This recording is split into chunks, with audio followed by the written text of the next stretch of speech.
감사합니다. 이 아침에 우리 주님 앞에 오신 여러분들을 진심으로 환영합니다. 성경의 매 말씀들이 참 놀랍지만 다니엘서 2장만큼 놀라운 말씀도 많지 않은 것 같습니다. 다니엘서 2장 속에 정말 놀라운 일들이 가득 차 있습니다. 2600년의 인류 역사가 한 장의 계시로 나타나기도 합니다. 정말 다니엘서 2장을 통하여 우리에게 주시는 주님의 뜻이 무엇일까? 무엇을 깨닫기 원하실까? 한번 깊이 생각해 보면 좋겠습니다. 저는 다니엘서 2장 속에서 놀라운 여러 가지 일들을 발견하는데, 첫 번째 발견한 놀라운 일은 아마 느부갓네살이 이러한 놀라움을 경험했을 것입니다. 다니엘서 2장 10절에 보면 갈대인들이 왕 앞에 대답하여 이르되 세상에는 왕의 그 일을 보일 자가 한 사람도 없으므로 어떤 크고 능력 있는 왕이라도 이런 것으로 박수에게나 술객에게나 갈대아인들에게 물은 자가 없었나이다. 첫 번째, 느부갓네살 왕은 놀랐을 것입니다. 그 꿈을 해석해 줄 것이라고 기대하고 박수와 술객과 갈대아인들을 부르는데, 그들의 고백은 우리는 도무지 할 수가 없습니다 하는 고백을 들었을 때 그는 놀랐고 또 놀라움 때문에 화가 나서 그들을 다 죽이려고 했습니다. 얼마나 그가 가졌던 충격이 컸으면 그들이 다시는 꼴 보기 싫고 다시는 눈앞에 두기 싫어서 그들을 죽이려고까지 했을까요? 어쩌면 이것이 이 세상에서 떵떵거리는 세상의 최고의 학문과 과학 기술, 이 세상의 철학이 우리 앞에 결국에는 드러내게 될 실상일 것입니다. 우리도 결국은 느부갓네살처럼 믿었던 세상 지식과 세상의 철학의 허망함을 느낄 때가 올 것입니다. 그날이 언제일까요? 마지막 사건들이 우리 눈앞에 도래할 때 우리는 세상에서 이야기해 주었던 것들이 아무것도 아니고 드디어 예수 그리스도께서 이 땅에 재림하실 그날, 화려하고 허망해 보였던 금신상이 돌의 가루가 되어 사라졌던 것처럼 이 세상의 모든 것들이 먼지가 되어 사라져가는 허망함을 느낄 수밖에 없을 것입니다. 그런데 참 신기한 두 번째 사실은 자기들이 아무것도 할 수 없고 아무것도 모른다고 고백했던 그들의 입술에 고백했던 두 번째 고백은 또 참 놀라운 것입니다. 그들은 신과 교통한다고 해서 박수라고 이야기합니다. 그런데 그들은 이렇게 고백하는 것입니다. 왕께서 물으신 것은 어려운 일이라 육체와 함께 살지 아니하는 신들 외에는 왕 앞에 그것을 보일 자가 없나이다. 그들은 우리가 모릅니다. 아무도 할 수 없습니다. 그렇게 고백하는 것으로 끝나지 아니하고 그들은 한 가지 희망을 이야기합니다. 육체와 함께 살지 아니하는 신들 외에는 왕 앞에 그것을 보일 자가 없나이다. 뒤집어 이야기하면 정말 그것을 보일 수 있는 분은 신밖에 없고 그것을 볼 수 있다고 하면 그는 정말 진정한 신입니다라고 하는 고백이지 않습니까? 아무것도 모르는 줄 알았는데 사실은 그들도 아는 것이 한 가지가 있었습니다. 왕께서 물으신 것은 참으로 희한하고 너무나 어렵습니다. 육체를 지닌 인간들과 함께 살지 않는 신들, 곧 인간 세상을 초월한 신들 이외에는 아무도 그것을 알지 못합니다. 정녕 사람으로서는 그것을 알아낼 길이 없습니다. 우리의 지식이 포기되는 순간, 우리의 능력이 백기를 드는 그 자리에 우리는 절망할 아무런 이유가 없습니다. 왜냐하면 그때에서부터 비로소 하나님의 일들이 시작될 수 있기 때문입니다. 믿는 사람은 믿는 구석이 있기 때문에 절망할 수가 없습니다. 믿는다고 하는 것은 어쩌면 우리가 기대했던 모든 것들이 무너질 때에도 여전히 믿음을 가질 수 있습니다. 인간들에 대하여 실망을 하면 할수록, 세상에 대하여 실망을 하면 할수록, 상황과 형편이 안 좋아지면 안 좋아질수록 우리는 더욱 큰 신뢰를 가지게 됩니다. 세상은 이렇게 무너지지만, 인간은 이렇게 무너지지만 우리를 실망시키지 아니하고 무너지지 아니하는 한 분이 계시기에 감사할 수 있는 것입니다. 아브라함은 사라는 아이를 낳을 수 있는 좋은 소식이 다 떨어졌다고 해서 절망했지만 오히려 그 시간이 하나님께서 일할 수 있는 기회인 것처럼 어쩌면 우리가 정말 절망하는 그 자리까지 나아가야 합니다. 다 내려온 것 같지만 여전히 우리가 내려가야 할 지점은 여전히 존재합니다. 무엇이 우리가 내려가야 할 마지막 밑바닥일까요? 그것은 어쩌면 내가 아무것도 아니라고 하는 그 자리가 아닐까요?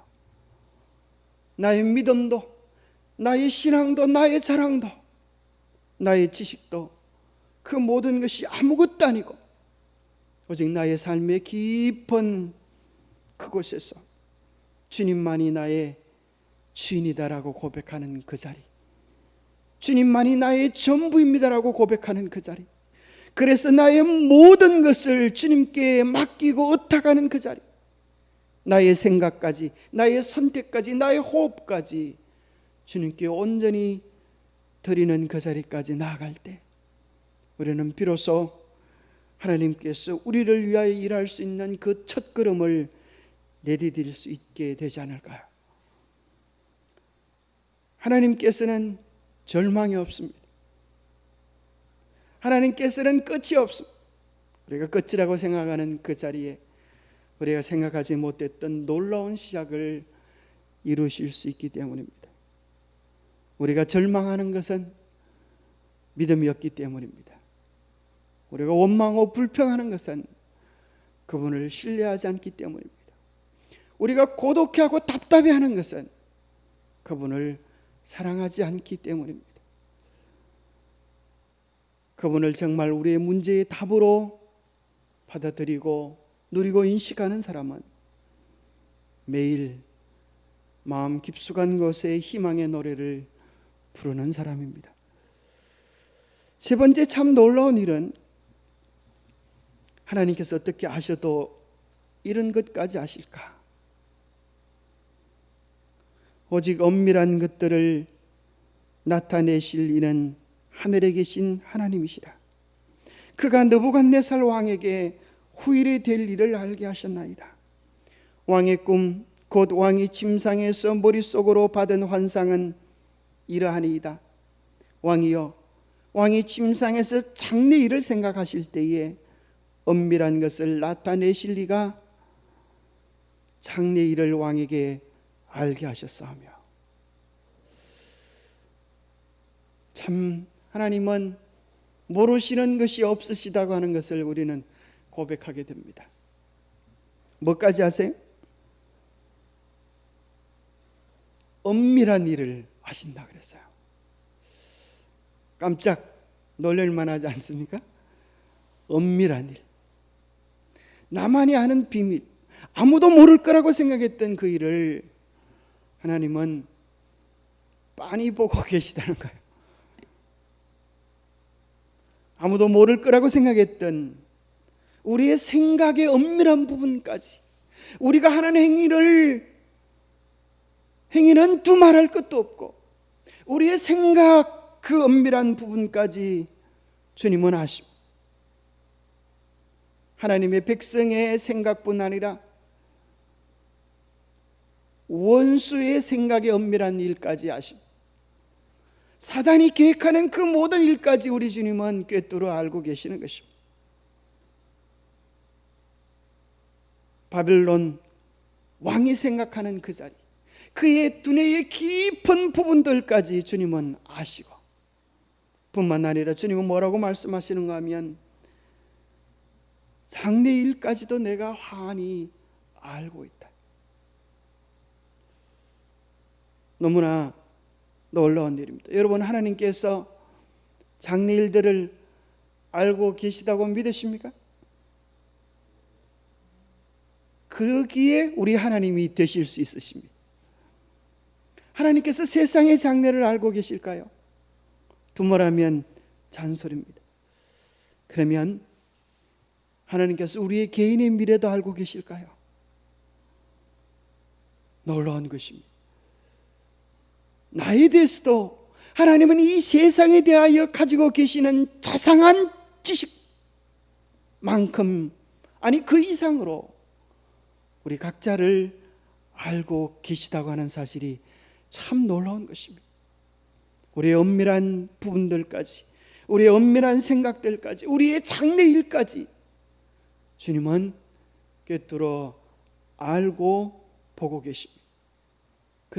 그러하기에 시몬이 주님 앞에 나왔을 때 너는 베드로라 하리라, 그렇게 주님께서 한 말씀으로 그의 장래를 읽어주셨습니다.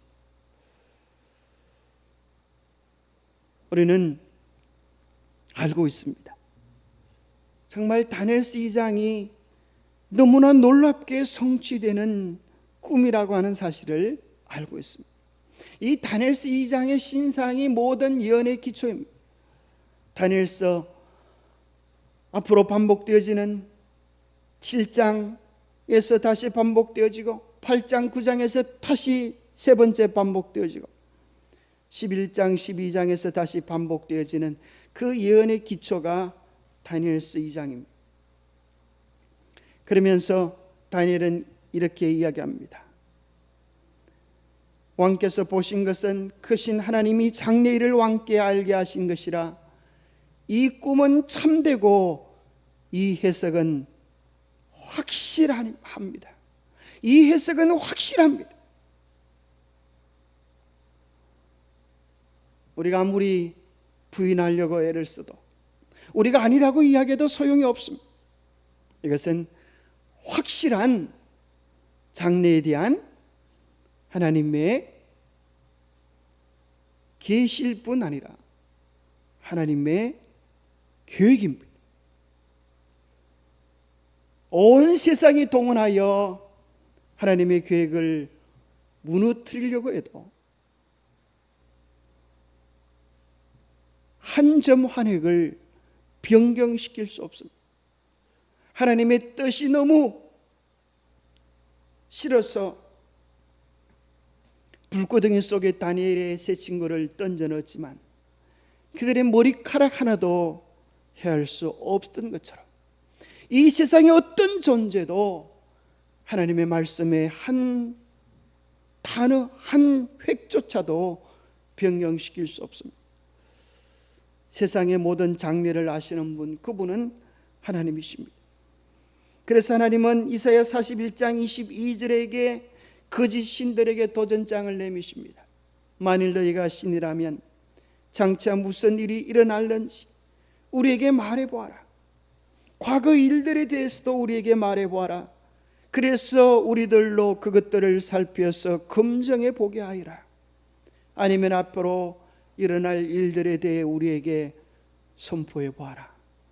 하지만 이 세상의 거짓 신들은 유구무원입니다. 아니, 입조차 뻥긋할 수 없습니다. 입은 있지만 말할 수 없고, 눈은 있지만 볼 수 없는 것이 거짓 우상들의 진실입니다.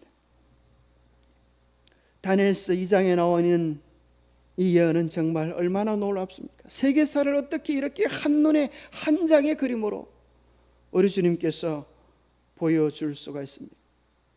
다니엘서 2장의 꿈과 해석을 들었을 때 우리는 다섯 번째 놀라운 왕의 고백을 발견하게 됩니다. 얼마나 왕이 충격을 받았던지, 아마 왕의 평생에 이런 짓은 처음 해보고 그것이 마지막이었을 것 같아요. 여러분, 왕이 누구 앞에 엎드려 절하겠습니까? 그런데 그 꿈에 대한 이야기를 정말 속속들이 자기의 엄밀한 생각들까지 아시는 하나님의 계시를 들었을 때 느부갓네살은 그 자리에서 뿔떡 일어났습니다. 그리고 다니엘 앞으로 달려왔습니다. 그리고 엎드려 절하는 것입니다. 여러분, 그 장면을 한번 상상해 보십시오. 이 세상의 학문이, 이 세상의 철학이, 이 세상의 최고의 권력이 말씀 앞에 무릎을 꿇는 것입니다. 그리고 그는 이렇게 고백합니다. 너희의 하나님은 참으로 모든 신들의 신이시요 모든 왕의 주제시로다. 내가 능히 엄밀한 것을 나타내었으니 내 하나님은 또 엄밀한 것을 나타내시는 이시로다. 정말 멋진 고백입니다. 너희 하나님은 모든 신들의 신이시요 모든 왕들의 주권자이시다. 이것을 정말 우리가 받아들인다면 우리의 신앙은 확 달라질 것 같지 않습니까? 우리는 우리의 주인에게 조금 아부해야 많은 돈을 얻을 수 있을 거라고 생각합니다. 우리는 우리의 고객들에게 친절해야 많은 유익들을 얻을 수 있을 것이라고 생각합니다. 그러나 성경은 이야기하기를 궁극적으로 이 모든 것들을 주관하고 계시는 분은 하나님이시다. 우리가 아무리 세상에서 흥왕대계 영광을 누린다 할지라도 어느 날 아침 우리가 건강을 잃으면 그 모든 것들이 무슨 유익이 있겠습니까? 어느 날 저녁 주께서 우리를 부르신다면 우리가 모았던 모든 세상적 자랑과 화려함들이 하나님 앞에서 무슨 자랑거리가 되겠습니까? 우리가 참으로 기억해야 될 사실은 느부갓네살 왕의 고백 같습니다. 하나님은 참으로 모든 신들의 신이시오 모든 왕의 주제시로다. 참으로 위대한 고백입니다. 하나님은 모든 주권의 주권자이십니다. 그런데 또 더 놀라운 사실은 그 고백이 다니엘 3장으로 이어지지 못한다고 하는 것입니다. 정말 주걱들 발음 죄송합니다. 발음이 오늘 아침 뭔 소리인지 알아들으시겠죠? 다니엘서 3장에서는 그렇게 고백했던 느부갓네살이 금신상을 만들어서 절하게 하는 모습을 보면 누굴 좀 닮은 것 같아요? 우리의 변덕스러운 신앙을 좀 닮은 것 같지 않습니까? 우리 아침에는 주님 앞에 나와서 주님 오늘 내 삶을 주관해 주십시오. 그렇게 이야기하기는 쉽지만 그날 저녁까지 우리의 마음을 지키기란 참 어렵습니다. 우리가 은혜의 시간에 나가고 기도하긴 좋아하지만 우리는 틈만 있으면 바로처럼 내 뜻과 내 고집과 내 생각을 관철시키려고 하는 모습을 발견하게 됩니다. 좀 지속되어졌으면 좋겠는데, 그래서 그 말씀의 은혜가 더 깊어지고 우리의 삶을 송두리째 변화시키는 지점까지 갔으면 좋겠는데, 은혜를 받지 아니한 것은 아니지만 성령의 임재하심을 느끼지 않은 것은 아니지만 주님께서 정말 세상을 주관하시고 내 삶을 주관하시는 것을 발견하지 않은 것은 아니지만 그것이 우리의 삶을 송두리째 변화시키기에는 너무나 무력함을 발견하게 됩니다. 그래서 우리는 자주 주님께로 나와야 합니다. 그래서 우리는 자주 주님께 우리의 마음을 드려야 합니다. 그래서 우리는 자주 주님께 시시때때로 주님의 뜻을 우리의 뜻으로 받아들여야 할 필요가 있는 것 같습니다. 마치 포도나무 가지가 나무에 붙어 있는 것처럼 지속적으로 그분과 연결될 때 하늘의 역사가 우리 안에서도 일어날 수 있을 것 같습니다. 다니엘서 2장을 통하여 더 놀라운 발견은 어떻게 이 무너지지 않을 것 같은 바벨론이 무너지게 될 전략까지 이야기하시고 심지어 그것을 무너뜨릴 사람의 이름까지 기록해 놓으셨는지 깜짝 놀라게 됩니다. 여러분, 이 다니엘 이사야 44장에 나와 있는 예언의 말씀을 보고 가장 충격받았던 사람은 누구일까요? 아무래도 누구 같아요? 고레스 같지 않습니까? 고레스는 정말 대단했다고 생각했습니다. 강물을 다른 방향으로 돌리고 바벨론을 진격하여 하룻밤 사이에 바벨론을 무너뜨렸을 때에 고레스는 깜짝 놀라서 어떻게 이렇게 지혜로운 생각, 엄청난 생각을 할 수 있었을까? 자신에게 깜짝 놀라며 영광을 돌리고 싶었을지 모르겠습니다. 그런데 이사야서의 말씀을 읽어주는 순간 그런 충격을 받았습니다. 그가 생각했던 것이 그가 스스로 지어먹은 마음이 아니라 하나님께서 주셨던 지혜이고 심지어 이 일을 할 것이 고레스라고 하는 자기라고 하는 이름 석자가 기록되어져 있고 그 다음에 더 놀라운 사실은 하나님께서 왜 고레스에게 그 일을 이루게 하셨는지에 대한 하나님의 명령을 받을 때에 그런 무릎 꿇고 이 명령을 받았으리라 생각합니다. 내 목자라 나의 모든 기쁨을 성취하리라. 예루살렘에 대하여는 이르기를 중건되리라. 성전에 대하여는 내 기초가 놓여지리라. 고레스는 정말 충격을 받았을 것입니다. 내가 이 세상의 왕인 줄 알았는데, 주권자인 줄 알았는데 하나님이 주권자이시고 나는 그의 뜻을 행하는 작은 종에 지나지 않았구나. 그렇다면 나의 주인이시여, 내가 무엇을 해야 하는지 말씀해 주옵소서. 그때 하나님께서 말씀하는 것입니다. 내가 너를 통하여 예루살렘에 중건 명령을 내리겠다. 고레스는 두말하지 않고 하나님, 그렇게 하도록 제가 주님의 종이 되어서 일하겠습니다. 참 씨앗을 보면 신기하지 않습니까? 저는 씨앗을 볼 때마다 이건 하나님이 하신 일이다. 이 세상에 있는 수많은 씨앗들이 그걸 얘기하는 것 같아요. 이 세상에 어떤 과학자가 그 씨앗 속에 그런 프로그램을 집어넣어 놓을 수가 있겠어요?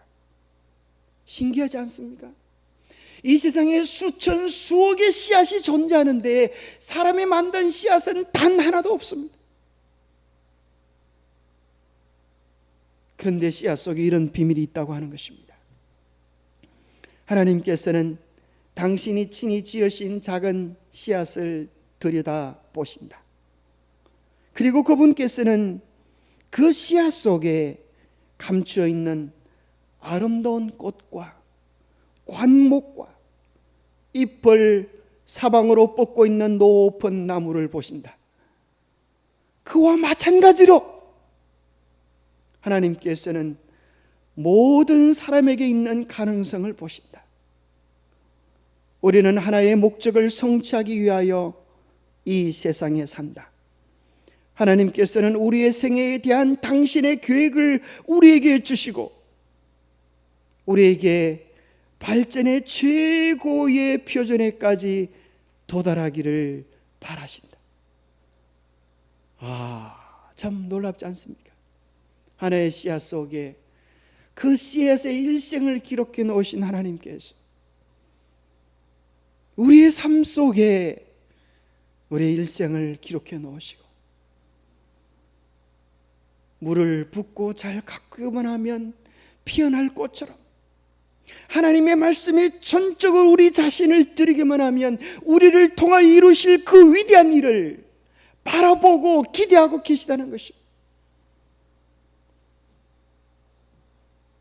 작은 씨앗 속에 있는 비밀들을 보면 참 놀랍지 않습니까?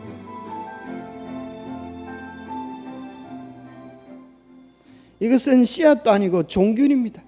눈에 보이는 작은 종균, 그것을 심으니까 버섯으로 피어나는 것입니다.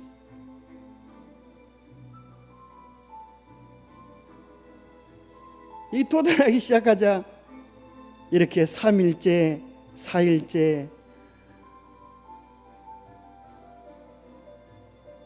5일째, 6일째 보이지 않던 그것이 아주 드디어 7일째 그것을 가득 채우는 것입니다. 참 신기하지 않습니까? 하나님께서 우리의 삶이 그렇게 되길 기대하십니다. 예수님의 생애도 알고 보면 이루러 오셨던 것입니다. 그렇죠? 이루러 오셨던 예수님의 생애 매 구절마다 우리는 발견하게 됩니다. 이런 선자를 통하여 하신 말씀을 이루려 하십니다. 심지어 제자들이 예수님을 버리고 도망간 것까지도 성경은 뭐라고 이야기하는가 하면 이렇게 된 것은 다 선자의 글을 이루려 함이니라. 참 웃기지 않습니까? 제자들은 도망갔는데, 제자들은 실패했는데, 제자들은 한 게 아무것도 없는데 뭐라고 이야기하는가 하면 그것도 다 이루려 합니다. 참 신기하지 않습니까? 초대교회 교인들이 기도하러 모였습니다. 그리고 그들은 기도하면서 이렇게 이야기합니다. 하나님의 권능과 뜻대로 이루려고 예정하신 그것을 행하려고 이 성에 모였습니다. 하나님께서 계획하신 그것을 이루기 위하여 모이고 기도하고 우리의 시간을 드리는 것입니다. 뿐만 아니라 사도 바울은 이렇게 고백합니다. 내가 교회의 일꾼 된 것은 하나님이 너희를 위하여 내게 주신 직분을 따라 하나님의 말씀을 이루려 함이니라. 바울이 알고 보니까 하나님의 뜻을 이루기 위하여 그 말씀을 성취하기 위하여 하나님께서 우리를 일꾼으로 부르시고 직분을 주시고 일들을 맡기신다고 고백하고 있습니다. 시대 소망에 보면 예수님의 모든 삶의 한 걸음 한 걸음들은 자기 뜻대로 한 것이 없었습니다. 사람들이 재촉할 때 주님은 브레이크를 거셨습니다. 내 때가 아직 이르지 못하였다. 지상생애 시에 하신 그리스도의 모든 행위는 영세 전부터 수립되어 있었던 계획을 성취하신 것이라는 사실을 가리킨다. 예수님이 하신 모든 행위는 영세 전부터 수립되어 있었고 계획되어 있었던 것이에요. 예수께서 지상에 오시기 전에 그 모든 내용의 완전한 계획이 그분 앞에 제시되어 있었다. 예수님의 생애의 모든 계획들이 이미 짜여져 있었습니다. 그러나 예수님께서는 사람들 가운데서 행하실 때에 아버지의 뜻을 따라서 한 걸음씩 한 걸음씩 인도함을 받았다. 예수님은 하늘에서 다 보고 오셨는데 이 땅에서는 모르는 것처럼 매일 아버지께로부터 그 지시하심을 받아서 살아가셨습니다. 그리고 결국에는 십자가에서 뭐라고 말씀하세요? 다 이루었다라고. 겟세마네 동산에서 아버지 뜻을 다 이루어 아버지를 영광스럽게 하였사오니 창세전에 예비한 영광으로 우리를 다시 한번 영광스럽게 해달라고 기도합니다. 놀라운 것은 여덟 번째도 참 놀랍습니다. 우리를 향한 계획도 있으실까요? 우리를 향한 계획도. 씨앗 속에 씨앗의 장래를 기록해 놓으신 주님께서 예수 그리스도의 생애를 기록해 놓으신 그 하나님께서 우리 각자를 향한 하나님의 계획도 있다고 하는 것입니다. 내 형질이 이루기 전에 주의 눈이 보셨으며 나를 위하여 정한 날이 하루도 되기 전에 주의 책에 다 기록이 되었나이다. 하나님이여, 주의 생각이 내게 어찌 그리 보배로운지요, 그 수가 어찌 그리 많은지요. 내가 세리고 할지라도 그 수가 모래보다 많도소이다. 내가 깰 때에도 여전히 주와 함께 있나이다. 드디어 내가 내 삶을 향한 주님의 모든 계획이 성취되어진 그날, 우리는 하나님의 계획 속에 있었던 우리의 삶을 발견하게 될 것입니다. 이 부분에 대하여 화이트 주석은 이렇게 말합니다. 마치 건축가가 그의 설계도를 그리고 새 집을 위한 품목들을 준비하는 것처럼 하나님은 각 개인이 세상에 태어나기도 전에 그가 어떤 사람이 될 것인지를 계획하신다. 그가 하나님의 청사진을 따르느냐 그렇지 않느냐를 결정하는 것은 개인에게 주어져 있다. 참 놀랍지 않습니까? 하나님께서 우리 각자를 위한 위대한 계획을 가지고 계십니다. 역사라는 드라마에서 각 사람에게는 고유의 배역과 위치가 있다. 왜냐하면 하나님의 위대하신 사업은 하나님께서 직접 세우신 계획에 따라 선한 일이든 악한 일이든 간에 하나님의 사업에 있는 자리를 채울 준비를 한 사람들에 의해 수행될 것이기 때문입니다. 하나님의 일은 그냥 이루어지는 것이 아니라 하나님께 뜻을 묻고 자기 자신을 온전히 드리고 그 자리를 채울 준비를 한 사람들에 의해 수행될 것이라고 말씀합니다. 그래서 예수님은 성반찬 예식 또 예루살렘의 입성을 위하여 일을 하실 때 그렇게 일하지 않으십니까? 나귀를 끌고 오라.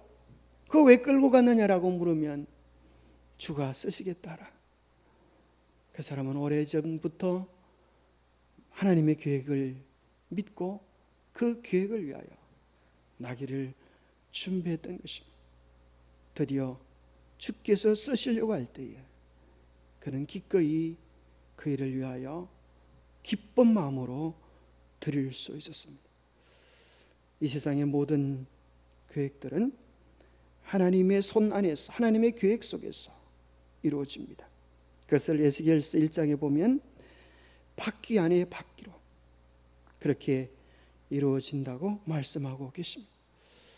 이 세상의 모든 계획들은 하나님 안에 주어지는데 우리가 그 뜻을 이루기 위하여 우리가 해야 될 일들은 매일 아침 주님께 나와 기도하면서 주님께 계획을 물을 때에 주님은 그때마다 우리가 해야 할 일들을 알려주십니다.